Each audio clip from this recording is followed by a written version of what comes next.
On behalf of our family, we want to thank all of you for the prayers for our beloved. 6 searches at one location, a property 4 miles from where 84-year-old Nancy Guthrie disappeared, according to geographic information. A residence that authorities have stated is not the crime scene, according to official reports. Yet law enforcement returns again and again, according to what multiple news outlets have documented. The home belongs to Annie Guthrie, Nancy's daughter, and her husband, Tomas, according to public information. They were among the last people to see Nancy before she vanished, according to the documented timeline. And according to veteran crime reporter Ashley Banfield, citing what she describes as an impeccable law enforcement source, Tomas may be considered a person of significant investigative interest in this case. Not is, according to the precise language used. Maybe, according to that critical distinction. This is about understanding investigative methodology while maintaining the fundamental principle of presumed innocence, according to responsible reporting standards. Before we examine why investigators focus on specific individuals and what that focus actually means, if you follow cases where understanding police methodology helps separate fact from speculation, hit that subscribe button and turn on notifications. Here at Unsolved Archive, we analyze official law enforcement procedures and expert commentary based on what authorities actually do in these cases. Because understanding why police search a location repeatedly is not the same as declaring anyone guilty. And in the Nancy Guthrie investigation, according to what multiple experts have explained, there are sound investigative reasons for focusing attention on those closest to a victim, regardless of their actual involvement.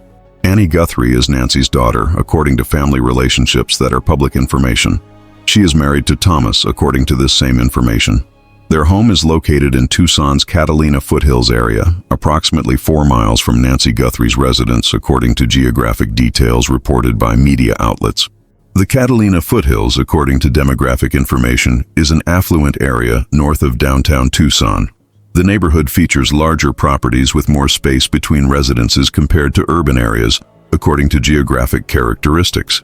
This spacing, according to what investigators must consider, means fewer immediate neighbors who might observe activity at any given residence. A 10-minute drive under normal traffic conditions separates Annie and Tomas's home from Nancy's residence, according to mapping data and local knowledge. On the evening of February 1st, according to the timeline established by authorities and family statements, Nancy Guthrie had dinner at Annie and Tomas's residence. This was not unusual, according to what can be inferred from family patterns. Nancy frequently spent time with her daughter and family according to the close relationship that has been described publicly. She participated in family activities that evening, according to what has been stated. They played games together according to these same accounts. The atmosphere was described as normal family interaction, according to what has been shared publicly. Later that evening, according to the established timeline, Nancy was driven back to her own residence. The decision for Nancy to return home rather than stay overnight, according to what has been publicly stated, was apparently normal practice. Nancy maintained her independence in her own home, according to this family pattern. Garage door records, which are maintained electronically by modern garage door systems, show specific timestamps for that evening's activity, according to what Sheriff Chris Nanos confirmed to media outlets. The door opened at 9:48 p.m., according to this data. The door closed at 9:50 p.m., according to the same records. This 2-minute window, according to the timeline, represents the time needed for a vehicle to pull into the garage and for the door to close behind it. Nancy Guthrie disappeared sometime during the hours that followed, according to what investigators have determined through various evidence. She was discovered missing the following afternoon when family members could not reach her, according to official reports.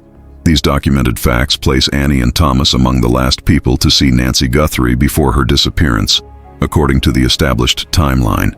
In fact, according to what is publicly known, they may have been the very last people to see her, depending on whether Nancy encountered anyone after arriving home.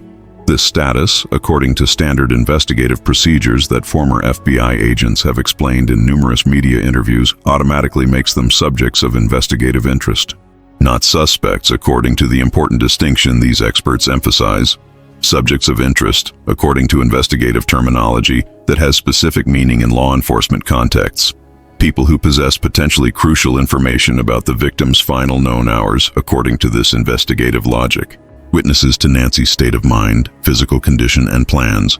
according to what they would have observed during that evening.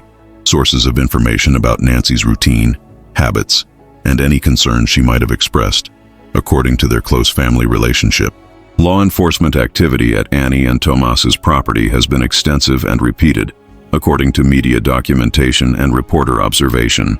News crews stationed in the area, which has become standard practice in high-profile missing person cases, have observed at least 6 separate occasions involving significant law enforcement presence at or around the residence, according to their reporting. Some media outlets have reported the number could be higher, according to alternative counts, but 6 major operations have been clearly documented. These activities have included formal searches of the property itself, according to what reporters documented and what could be observed from public areas. Door-to-door canvassing of neighbors in the surrounding area has occurred on multiple occasions, according to media observation and neighbor interviews. FBI agents have conducted searches along roadways in the vicinity, according to official FBI statements describing their activities in the Catalina foothills area. The nature of these searches has varied according to what could be observed externally. Some involved multiple vehicles and numerous personnel, according to media documentation. Others appeared more focused with smaller teams, according to these same observations. Some occurred during daylight hours, according to time-stamped news footage. At least one occurred during evening hours, according to reporter accounts. The duration of these operations has ranged from brief visits to extended operations lasting several hours, according to what media outlets documented. On February 11th, according to broadcast records and transcripts, veteran crime reporter Ashley Banfield addressed this investigative focus directly on her News Nation program. Banfield, whose career covering criminal cases spans multiple decades across various networks, according to her professional background and public biographical information, cited what she characterized as an impeccable law enforcement source. The term impeccable, according to journalistic standards, suggests a source with a track record of accurate information, access to investigative details, and credibility established over time. Banfield's characterization of her source in these terms, according to media analysis, indicates she has high confidence in the reliability of the information provided. According to what Banfield reported on air, this law enforcement source indicated that Tomas may be considered a prime suspect in Nancy Guthrie's disappearance. The exact phrasing used by Banfield, according to transcript review and replay of the broadcast, employed the conditional maybe rather than the definitive is. This distinction, according to both journalistic and legal standards, carries enormous significance. The difference between these phrasings, according to English language usage and legal interpretation, is the difference between stating a possibility and making a definitive claim. Maybe, according to standard definitions, indicates possibility, potential, or likelihood rather than certainty. It suggests that according to one source's understanding at a specific point in time, an individual had potentially reached a particular status in an ongoing investigation. The phrase acknowledges, according to this usage, that situations can change, that information is incomplete, or that multiple interpretations exist. It does not, according to this same standard of language, constitute proof of involvement, evidence of guilt, or formal accusation. It represents, according to proper interpretation, one source's assessment of investigative direction at one moment in time. Banfield emphasized this distinction in her reporting, according to review of her broadcast and subsequent discussions of her reporting. She did not state that Tomas is definitively a prime suspect, according to her exact words as broadcast. She stated that, according to her source, he may hold this status in the investigation, according to what was reported. She further clarified, according to her presentation, that this represented the source's characterization, rather than confirmed fact available to the public. She acknowledged, according to responsible reporting practice, that investigations are fluid and that status can change as evidence develops. In subsequent days, according to what Banfield stated in follow-up broadcasts and interviews with other media outlets, she checked back with her law enforcement source to verify whether the earlier characterization still held. This practice of following up with sources, according to journalistic standards, serves to confirm that information remains accurate and that sources have not revised their earlier statements. As of Banfield's most recent public updates about this matter, according to what she relayed, the source had not backed away from the earlier characterization.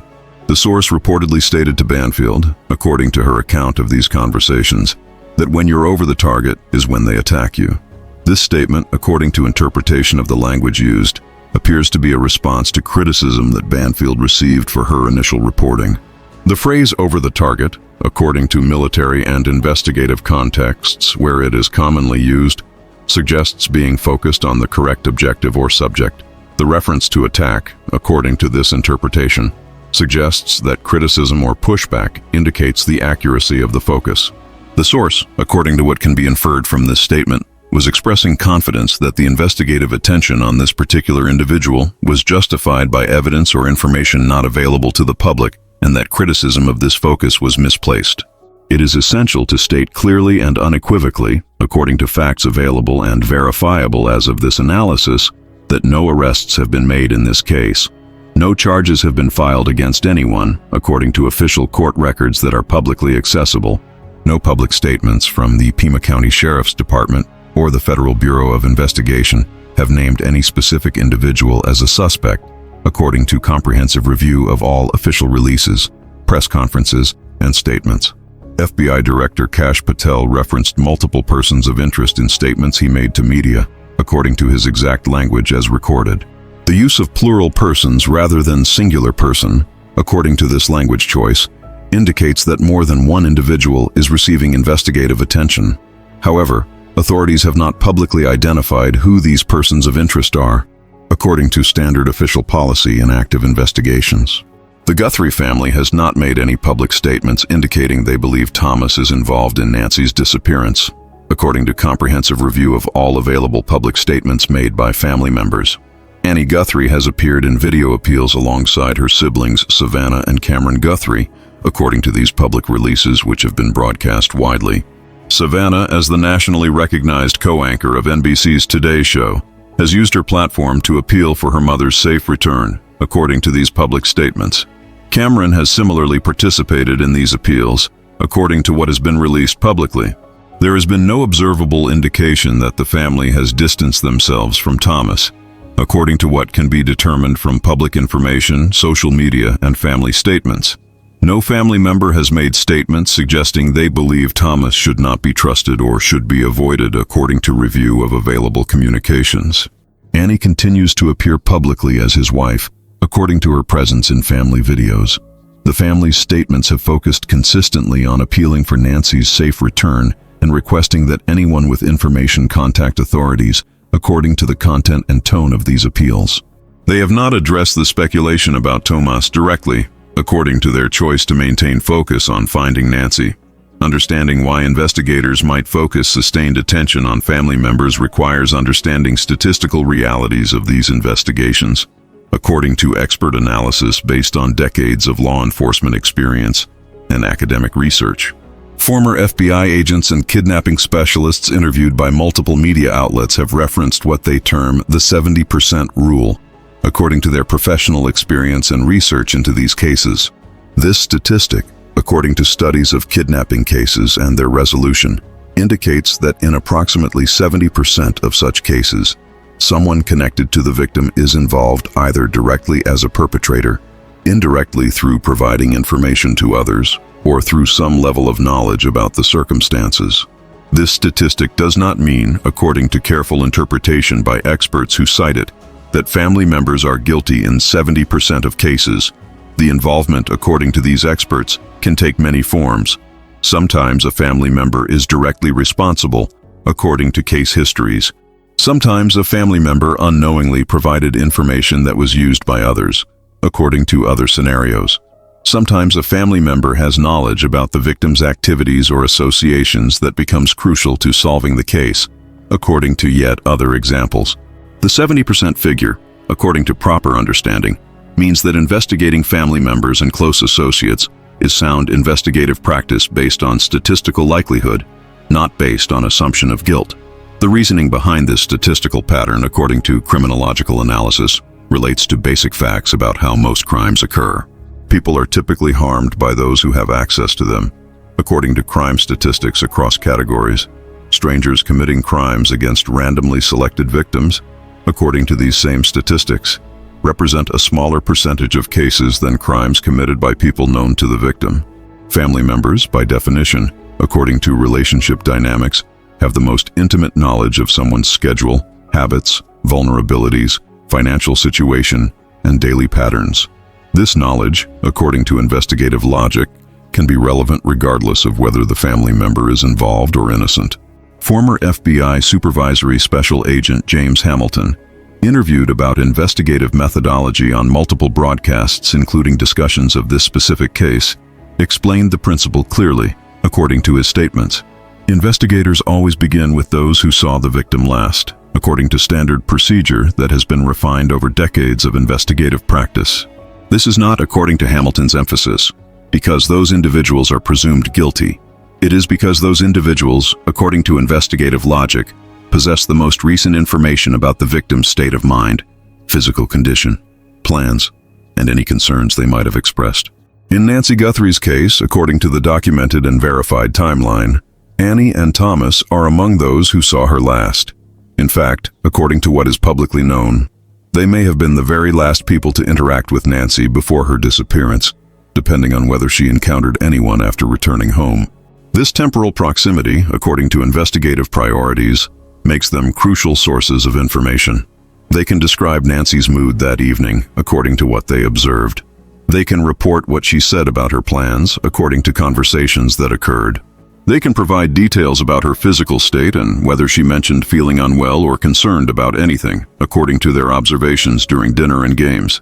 This makes Annie and Tomas logical focuses of initial and sustained investigative attention, according to Hamilton's explanation and the explanations of other former FBI agents who have discussed investigative methodology, not because they are presumed guilty, according to the repeated emphasis from these experts, but because they possess information that may be crucial to understanding what occurred and to establishing the precise timeline of Nancy's final hours. The repeated searches of one location, specifically Annie and Tomas's residence, occur for several documented reasons, according to experts familiar with investigative procedures. First, according to former FBI agent Maureen O'Connell, who has discussed this case extensively on multiple broadcasts, as tips come in from the public's response to appeals and released footage, investigators may need to return to locations to follow up on newly reported information. The FBI and Pima County Sheriff's Department have received thousands of tips, according to official statements. Nearly 18,000 calls have been received by the Sheriff's Department alone since February 1st, according to their public accounting.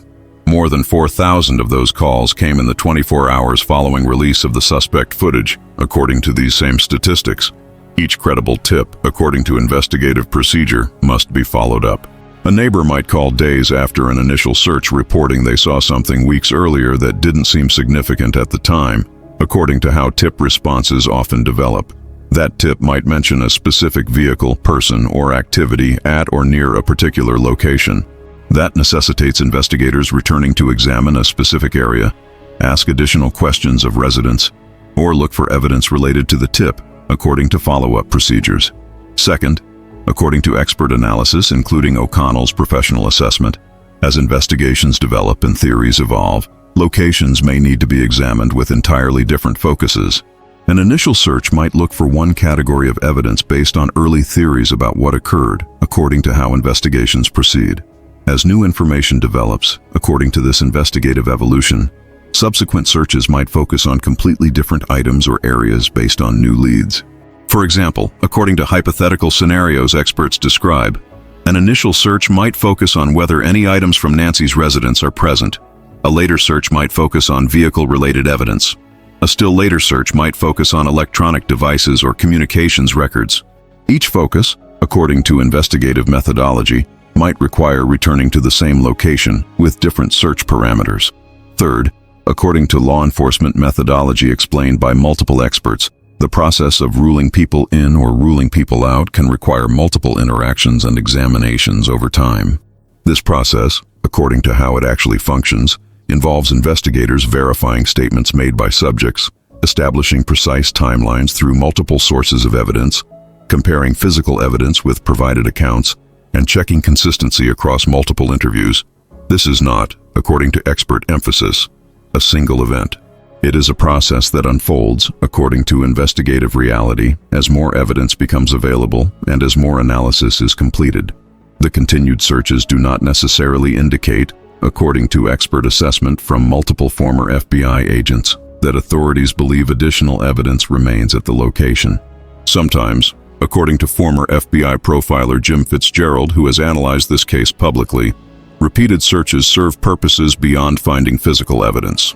They help establish patterns of activity according to one purpose. They verify timelines by examining locations where subjects claim to have been at specific times, according to another purpose. They cross-reference statements made by witnesses or subjects against physical reality and existing evidence, according to yet another purpose. The presence of law enforcement activity itself at a location, according to investigative strategy discussed by security experts, can generate additional tips from neighbors or community members. When people see police actively working an area according to behavioral patterns, it reminds them to think carefully about anything unusual they might have observed. It prompts people to call in information they might have forgotten or dismissed according to this effect. It creates opportunity for investigators to ask questions of people who might not have been home during earlier canvassing, according to practical benefits. The door-to-door canvassing observed by media in Annie and Tomas's neighborhood, according to reporter accounts from multiple news outlets, involved FBI agents showing neighbors images from the surveillance footage that authorities released publicly. Agents were asking residents if anyone recognized the individual visible in that footage, according to media reports about these interactions and interviews with neighbors who were contacted. Agents were also asking about vehicles neighbors might have seen in the area, according to these same accounts. They were inquiring about any unusual activity or unfamiliar persons observed in the neighborhood during the relevant time period, according to what neighbors reported about these conversations. This approach serves multiple investigative purposes, according to expert analysis of the methodology. Most obviously, according to clear intent, it may help identify the person captured in the surveillance video. If that individual has some connection to the neighborhood, according to one possibility, neighbors might recognize distinctive features visible in the footage. The gait or body language visible in the video, according to behavioral identification principles, might be familiar to someone who has seen this person before, even if facial features are obscured. Additionally, according to investigative methodology, this canvassing helps establish a comprehensive picture of activity in the neighborhood. It identifies who has been in the area and when they were there, according to information gathering. It surfaces observations about unfamiliar vehicles, according to witness accounts. It develops information about patterns and anything that deviated from normal patterns, according to neighborhood knowledge. It creates relationships with community members who might remember additional details later, according to ongoing investigative benefit. What has fueled public speculation and online discussion, according to media coverage and social media activity, is that Tomas has not appeared in any public statements since Nancy's disappearance. His wife Annie has appeared in emotional video appeals with her siblings Savannah and Cameron, according to these public statements that have been widely broadcast. Other family members have similarly participated in public appeals and media interviews, according to what has been released. Savannah has used her national platform to discuss her mother's case, according to her appearances. Cameron has appeared alongside his sisters, according to family videos. But Tomas has not appeared in any of these public-facing efforts, according to observable fact. This absence, according to some analysis and speculation, is notable and potentially significant. The reasoning behind this interpretation, according to those who find it meaningful, is that innocent family members typically want to participate in public appeals. They want to show unity, according to this perspective. They want to demonstrate their support for finding the missing person, according to this same reasoning. Absence from these appeals, according to this interpretation, might suggest reasons for not appearing publicly, such as legal advice based on investigative focus. However, according to alternative and equally valid analysis, Tomas's absence from public statements may simply reflect entirely innocent and understandable reasons. Many people, according to psychological reality, handle crisis and trauma privately rather than publicly. The intense media scrutiny and public speculation that is focused specifically on Tomas, according to observable fact, might make anyone reluctant to subject themselves to cameras and questions. Advice from attorneys, according to legal counsel practices, often includes recommendations to avoid public statements during active investigations, regardless of innocence or guilt. Simple personality preferences, according to individual differences, mean some people would never feel comfortable making public appeals even under the best circumstances. It bears repeating, according to fundamental fairness and legal principles, that absence from public statements does not indicate guilt. There is no requirement, according to legal standards or common sense, that family members appear publicly during investigations. Many entirely innocent people, according to documented examples from other cases, choose privacy during family tragedies. Many people, according to psychological reality, simply cannot function in front of cameras while experiencing trauma. The presence or absence of someone in public appeals, according to experts in criminal psychology who have been interviewed about such matters generally, should not be interpreted as evidence of involvement or lack thereof. What investigators are almost certainly examining, according to expert analysis of how these investigations typically proceed based on standard methodology, likely includes several categories of information about Tomas and his activities. Phone records would show where his mobile device was located at relevant times, according to standard investigative techniques that are well established.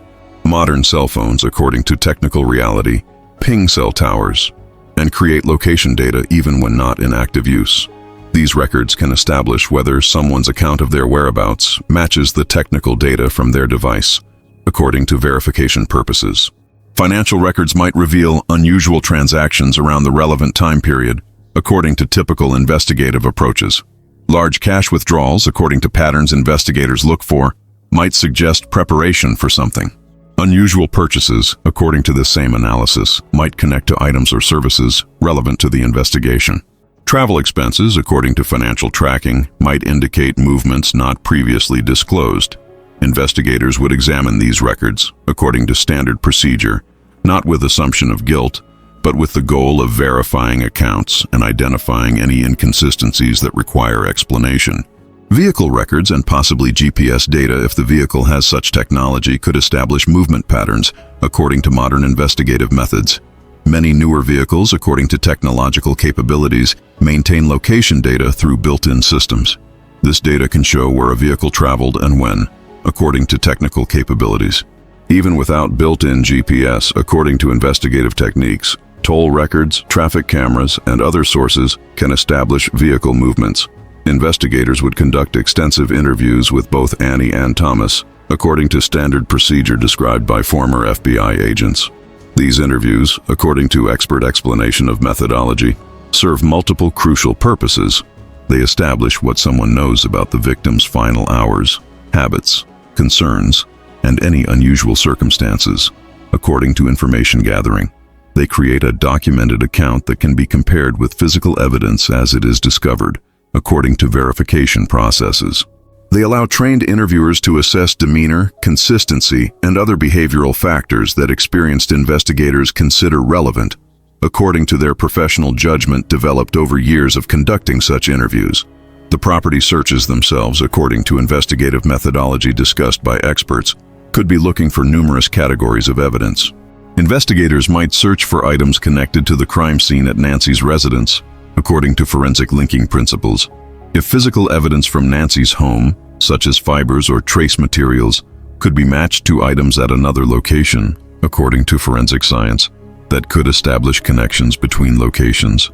Investigators might look for tools, materials, or equipment that could connect to methods used, according to investigative approaches. They might search electronic devices for communications, internet searches, or other digital evidence, according to modern investigative techniques that recognize the importance of electronic evidence. They might collect comparison samples of various materials for forensic analysis, according to established procedures. Importantly, according to legal standards and investigative reality, the fact that searches occur does not mean evidence has been found. Search warrants, according to Fourth Amendment requirements, are issued based on probable cause to believe evidence might be present at a location. The warrant, according to legal standards, authorizes investigators to search. Finding evidence, according to the reality of searches, requires actually locating relevant items through the authorized search. Many searches, according to investigative reality that former agents acknowledge, do not yield the evidence investigators hope to find. The absence of announced discoveries or seized items, according to expert assessment, does not mean searches were unsuccessful or that investigative focus is unjustified. It may simply mean, according to one possibility, that evidence was not present. It may mean, according to another possibility, that evidence was found, but authorities are not publicly disclosing that fact. While the investigation remains active, investigators, according to standard practice, typically do not announce what they found or did not find in searches of specific locations, because doing so could compromise ongoing investigative efforts. The investigative principle of process of elimination, according to experts who have explained this concept publicly, means that even vigorous investigative focus on an individual can ultimately serve to clear that person completely. Thorough investigation that definitively rules someone out, according to this principle, is valuable to the overall investigation.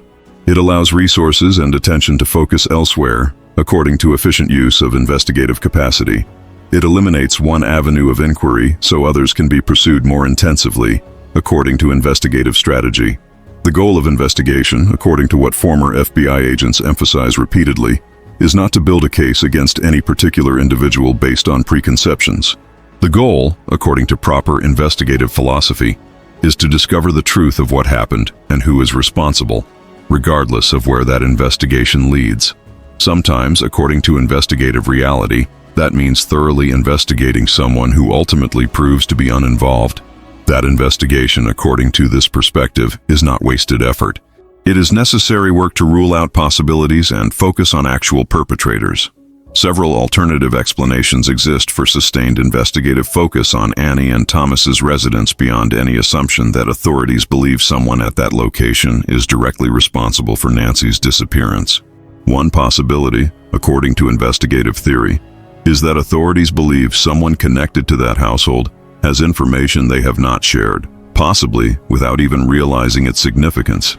Nancy might have mentioned something during dinner, according to this scenario, that seemed insignificant at the time, but has taken on new meaning as the investigation developed. Repeated interviews and presence might be designed to help these individuals remember details they might have forgotten or dismissed. Another possibility, according to expert analysis, is that investigators are attempting to establish very precise timelines, and the household members are crucial to that timeline. Knowing exactly when Nancy left, according to this investigative need, what her demeanor was, what she wore, what she took with her, and any plans she mentioned could be crucial to understanding what happened in subsequent hours. Investigators might return repeatedly, according to this purpose, to verify these details and ensure no stone is left unturned in establishing this baseline. Yet another possibility, according to analytical consideration, is that physical evidence from Nancy's residence has some connection to items or materials that might be found at Annie and Tomas's residence through entirely innocent means. Nancy visited her daughter's home regularly, according to family patterns. Transfer of fibers, trace materials, or other forensic evidence could occur through normal family interaction, according to forensic principles.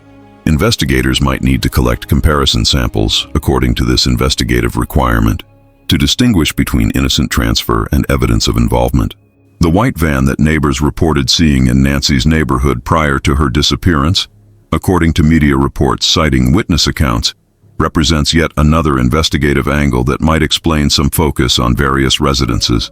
Authorities would want to establish, according to obvious investigative logic, whether anyone connected to the case owned or had access to such a vehicle. This could explain inquiries with neighbors about vehicles they have seen at various residences in both neighborhoods, according to this analytical framework. Security expert Will Geddes, interviewed about this case on various media outlets, noted that advanced surveillance of a target is common in planned kidnappings, according to his professional experience with such cases. Someone conducting such reconnaissance, according to this analysis, might have been observed by neighbors without those neighbors initially realizing the significance of what they saw. Repeated canvassing, according to investigative benefit, serves to jog memories and potentially surface these observations weeks after the fact when people have had time to process what they saw. The distinction between being investigated and being guilty cannot be overstated, according to fundamental legal principles that underpin the justice system. Investigation, according to its purpose, is how authorities gather information to determine facts. It is a process, according to this understanding, not a conclusion. In any case involving family relationships and a victim who had recent contact with family members, according to statistical and practical realities, those family members will be investigated thoroughly. This is not, according to proper investigative approach, because family members are presumed guilty. It is because family members, according to investigative logic, typically have the most knowledge of the victim and the most access to information about the victim's life, habits, routines, concerns, relationships, and vulnerabilities. The appropriate response to this situation, according to principles of justice and fairness that balance investigative necessity with individual rights, is to recognize that investigations must follow leads based on sound methodology, while simultaneously maintaining presumption of innocence for all individuals who have not been charged with crimes. These principles are not contradictory according to proper legal understanding. They are complementary aspects of how justice systems function in free societies. Investigators must be free to investigate thoroughly according to one principle. Individuals must be presumed innocent until proven guilty, according to another principle. Both can and must coexist, according to constitutional framework. For Nancy Guthrie's family, according to what can reasonably be inferred from the situation, this creates extraordinary pain regardless of eventual investigative outcomes. The family faces, according to observable reality, multiple layers of trauma. The disappearance of their 84-year-old mother and grandmother represents devastating loss, according to human understanding. The uncertainty about what happened to her and whether she is still alive creates ongoing anguish, according to psychological reality of ambiguous loss. The public nature of the case and intense media scrutiny adds additional stress, according to the experience of families thrust into such situations. And the investigative focus on a family member creates yet another dimension of difficulty, according to this complex situation. If the investigative focus ultimately reflects actual involvement, according to one possible outcome, the family faces the horror of betrayal by someone among them. If the investigative focus does not reflect actual involvement, according to the alternative outcome, the family faces the injustice and pain of watching an innocent person subjected to suspicion during an already devastating time. Either scenario, according to empathetic understanding, involves profound suffering for a family already experiencing unimaginable circumstances. What remains factual and documentable, according to what can be stated with certainty based on verified information, is that 84-year-old Nancy Guthrie disappeared from her Tucson home and has not been found. Investigators are pursuing multiple avenues of inquiry, according to official statements from authorities. One significant avenue involves sustained attention to a location and individuals connected to Nancy's final known hours, according to observable facts. The outcome of that investigative focus remains to be determined, according to the reality that this investigation is ongoing and active. The truth, according to what everyone involved hopes, will eventually emerge through thorough, professional, and methodical investigation.